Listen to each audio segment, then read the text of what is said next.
Hey guys, it's me, Paige. I wanted to create this documentary type series to share with you what it is that I'm going through, not just when it comes to my business or, my dreams and my goals, but just my personal growth in general. I wanted to share that with you. And so I wanted to start by making this very bold declaration. I'm declaring today that I will never let myself ever feel disappointed or discouraged about any effort that I put in. So just a little bit of a background. Last weekend, I had some major disappointments and discouragements. Basically, it has something to do with my goals when it comes to music.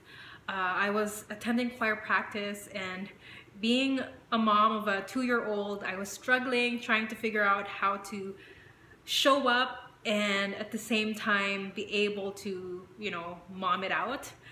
My husband was working at that time, and my in-laws were doing their errands, so no one could take care of my daughter. So I decided, you know what, I'm just gonna wing it. I'm gonna give my daughter the benefit of the doubt. I'm gonna trust that she's going to be behaved and just absolutely wonderful during the practice, and I'm just gonna show up. And I did.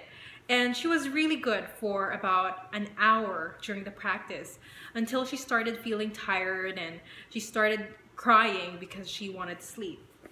So of course, I don't blame her for being a toddler and for feeling tired, but it did really hit a nerve because aside from the struggles of having to attend the practices as a mom, trying to figure this all out in this new role that I have, I'm also struggling with my voice. So it's something that I've only shared with people that I trust and people that I felt comfortable to confide in.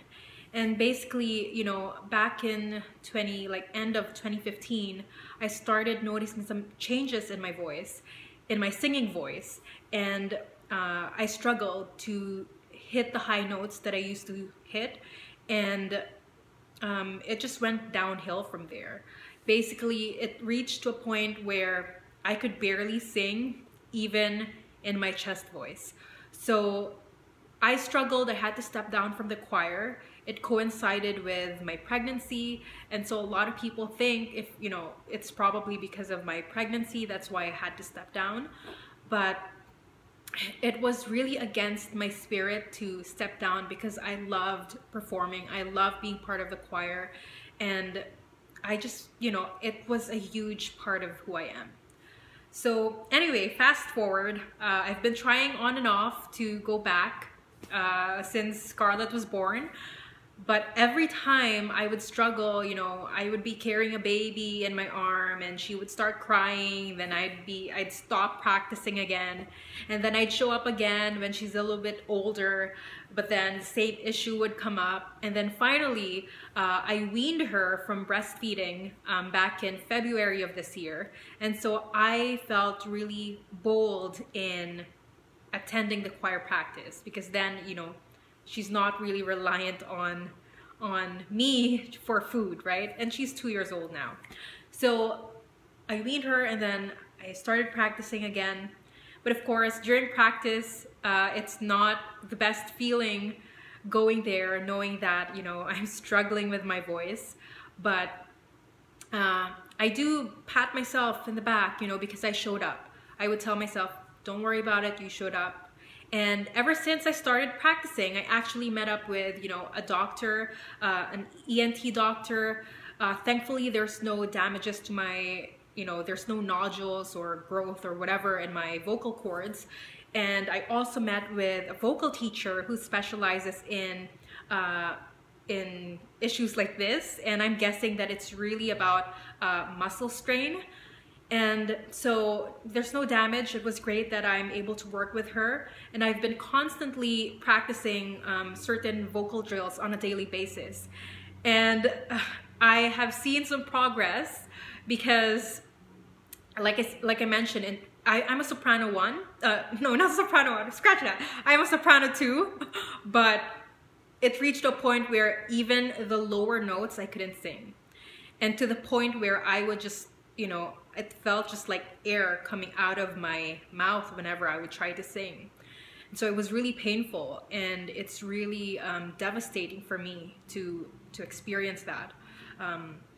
But anyway, so I've been doing the daily practices, and I've started noticing some progress. So at first I could only do, from do, re, mi, and then suddenly I could do up to saw, and then now I'm comfortable in getting it up to la, and then a little bit on ti, and then on higher do. So it's slowly improving, really slowly, but I do feel good, because even now when I'm attending worship service, I'm actually able to sing with the congregation, lead them in singing. Although sometimes I would still go quiet when it's the higher notes, at least there's a voice coming out. There's a singing voice that actually comes out. It's much better than it was last year. So going back to my story, I did feel disappointed over the weekend when I tried to attend the practice, and it was just not the ideal situation. And I was just so triggered that I felt, if my effort was not perfect, if my effort was not the way that it should be, it was unworthy and unacceptable. And afterwards, I felt embarrassed. I felt a lot of shame, and I felt a lot of, it's really like deep-rooted embarrassment, when in fact no one was trying to embarrass me. It was just all in my head. But I know that the reason for that was, I remember as a young kid being part of the choir too. We had this final practice, and I know this sounds silly, but my sister and we had a soccer tournament, and we were waiting for someone to pick us up. Our maids at that time in the Philippines couldn't pick us up, so we had to figure out a way to go from the tournament to the chapel. And so we rushed. The public transport was taking so long, and so what we did was we just carried our choir robes with us in the bags, and we just ran from the soccer tournament all the way to the choir final practice. And when we showed up, we slipped in our robes, we practiced, and we were so happy that we made it, And in a child's point of view, it was so much effort. Like, this is how much I love it. That's why I don't care what it takes. I'm going to run. If it takes for me to run, I will run just to get there in time. And so that was our point of view as a child. But what happened was, I'm trying to not get myself back into tears, but what happened was afterwards, we were kind of embarrassed because, obviously we were reprimanded in front of everyone else for showing up in our soccer uniform. And it is wrong. Like, if you think about it, it does seem like we were ill prepared. But I think at that point, it was sort of engraved in me that if it wasn't perfect, if my effort wasn't perfect, it's not even worth it. And so I want to change that, because I realized when I was disappointed, when I let myself feel the disappointment again over the last week, my confidence diminished. And, that small moment of disappointment really steals your joy, because it minimizes the effort that you've been putting in over the past couple of weeks, past couple of months. That small moment of disappointment makes the efforts that you've been putting in as if it's so little that it doesn't matter, when in fact it matters. And so I'm making a declaration today that I am no longer going to feel disappointment or discouragement with regards to my effort. I know the type of person that I am. I am the type of person that goes all in and gives all that I have. And so regardless of the result, regardless of what other people might think, or regardless of, how it might look like, I'm going to appreciate my effort, and I'm going to celebrate the effort and whatever small progress comes out of it. progress or not, I will celebrate that effort. Okay? So I wanted to share that with you in hopes that, you know, maybe it will also help you make a declaration on your own to get rid of discouragement and disappointment in your life, because it really is a thief of joy. It steals your joy, it steals your confidence, and it really just it's a form of distraction from what you really want to aspire for. Like literally, when I was dealing with the disappointment and discouragement in my head, I was doubting myself and I was wondering, is this even meant for me? I even went to, you know, reach the point where I was literally like, my hands were up and I don't know what you want. God, I don't know what you want. I want to perform so bad. I'm here practicing so bad, getting really passionate, emotional. And yet, I just physically can't. Why? You know, I felt like I was in victim mindset. But then I shifted myself. After thinking about it, I shifted myself, my perspective, and I realized that, you know what? There's a reason why I'm here in this very position. You know, if it means learning to let go of my pride, if it means learning to appreciate whatever effort I put in, if it means demanding myself to be, you know, letting go of the demand to myself of to just be perfect. You know, obviously no one can ever be perfect. You know, just letting go of that demand on myself, and also letting go of demanding that same expectation of perfection from other people, right? So I want you to declare, or rather it's really up to you, but I invite you to declare that you will never allow yourself to feel disappointed or discouraged regardless of the result of your effort.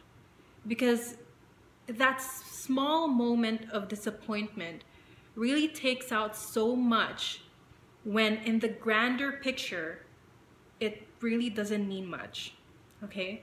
So don't let a brief moment of disappointment take away your meaning, take away your courage, take away your confidence, and don't let it, you know, be a source of self-doubt. It's really not worth having that feeling in our lives. So once again, I will be starting these documentary type series of videos. You will be getting a mix of reviews here because I will be talking about my personal growth in general. I will also be diving deep more when it comes to my online business down the road. But for this very first episode, I wanted to share something completely raw, completely just honest, vulnerable, just authentic, just unfiltered, no editing whatsoever. This is just who I am. This is just me, my heart, my life. And if you're going through issues with muscle tension, I know I talked about disappointment here, but if you're a singer as well and you're dealing with muscle tension, I think they call it muscle tension dysphonia or something like that. No one actually told me that I have that, but I just assumed it's some sort of muscle tension because there's physically nothing wrong. Then I want you to be encouraged because I have been experiencing some improvements, and although they are small, it's still improvement. And I really do believe in my heart that this is meant for me. One day I will be able to step back in my choir robe and perform with the choir. And I'm hoping that it will be soon. I'm hoping that it will happen by December of this year. But whatever God's will is, you know, I'm just going to put in my effort. And I know that life really responds to deserve, not want. So I'm going to do whatever it takes for me to deserve it. And just know that it will get better. I've heard stories where people who suffered with this as well was able to improve their voice and find that real freedom in their singing voice. So this is my journey towards that, and I wanted to share it with you. and hopefully you will be encouraged and inspired. And once again, let's just kick this disappointment and discouragement out of our lives. Okay? Thank you so much for watching this, and I'll catch you next time. Bye, guys.